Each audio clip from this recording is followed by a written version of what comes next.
Assalamualaikum warahmatullahi wabarakatuh.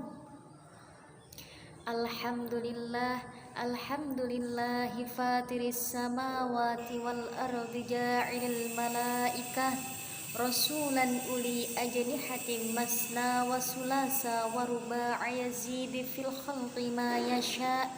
Innallaha ala kulli syai'in qadir. Asyhadu an la ilaha illallah wahdahu la syarikalah wa asyhadu anna Muhammadan abduhu wa rasuluh. Amma ba'du.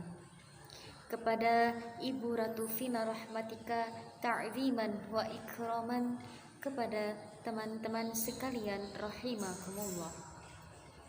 Awalan, hayya bina nashkuru syukran kasiran ilallahi ta'ala alladhi qad a'tana rahmatan wa hidayatan hatta nastati'a an najtami'a fi hadzal makanil mubarak. Saniyan, as-salatu wassalamu ala asyrafil anbiya'i sayyidina Muhammadin sallallahu alaihi wasallam alladzi qad hamalana minadh dhulumati ilan nuri au ila siratillahil mustaqim. Pada kesempatan kali ini saya akan membawakan sebuah pidato yang berjudul Islam dalam Tantangan Zaman. Jika kita membuka sejarah Islam pada masa jahiliyah, peristiwa bunuh-membunuh merupakan suatu hal yang sudah biasa. Tidak ada rasa kemanusiaan dan kesatuan antar mereka. Perbudakan adalah suatu yang telah mengakar di antara mereka. Karakter mereka pada zaman itu seperti anak laki-laki yang masuk ke dalam kegelapan di dalam suatu jalan yang berlumpur, tidak ada lampu dan tanpa tongkat untuk meniti jalan. Lalu Allah memilih Nabi Muhammad sallallahu alaihi wasallam untuk dijadikan nabi dan memandu semua umat manusia di dunia ini. Allah memiliki kitab yang agung, yaitu kitab Al-Qur'anul Karim, yang menjadi sumber pengetahuan, sumber hukum, dan pedoman hidup di dunia. Nabi Muhammad tidak pernah berhenti dalam menyebarkan ajaran Islam. Meskipun mendapatkan berbagai cobaan dan rintangan yang sangat berat, beliau hanya hidup 63 tahun tetapi mempunyai keberhasilan yang sangat mengagumkan. Beliau wafat setelah berhasil mengubah dunia dari gelap kekafiran menuju cahaya kebenaran, yaitu agama Islam. Hadirin hadirat rahimakumullah. Pada zaman keemasan Islam muncul dinasti Abbasiyah, di mana orang bisa hidup damai dan sejahtera. Tidak ada perbedaan antara yang satu dan lainnya. Berbagai hal dan urusan sosial berjalan lancar dan mereka bisa menyebarkan ajaran Islam ke Eropa. Tetapi setelah dinasti Abbasiyah, secara perlahan Islam mengalami kemunduran dan masa-masa yang suram.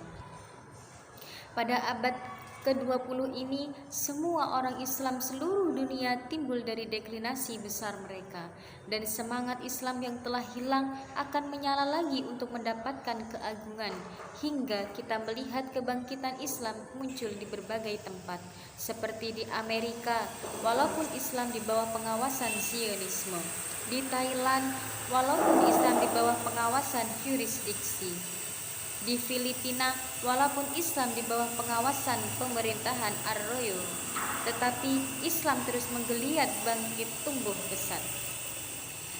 Al-Islamu ya'lu wa la yu'la alaih. Islam adalah tinggi dan tidak ada yang mengunggulinya. Di negeri kita Indonesia tercinta ini, Islam juga terus bangkit dan berkembang pesat. Di mana-mana masjid-masjid penuh dengan jamaah yang melakukan kajian-kajian keislaman. Para wanita memakai jilbab di mana-mana, dan bukan merupakan pemandangan yang aneh lagi, karena mereka menganggap itu adalah sebuah kewajiban yang harus mereka tunaikan demi untuk mematuhi aturan dan hukum Islam. Hadirin hadirat rahimakumullah. Kita sebagai santri dan generasi muda Islam harus mendekati mereka dan kita harus memberi mereka semangat untuk memperdalam hukum Islam dan mengamalkan ajaran-ajarannya hingga terciptanya baldatun thayyibatun wa rabbun ghafur, yang artinya baldatun thayyibatun, Islam di Indonesia ini, di negeri Indonesia tercinta kita ini, kita jadikan negara yang baik, yang bagus.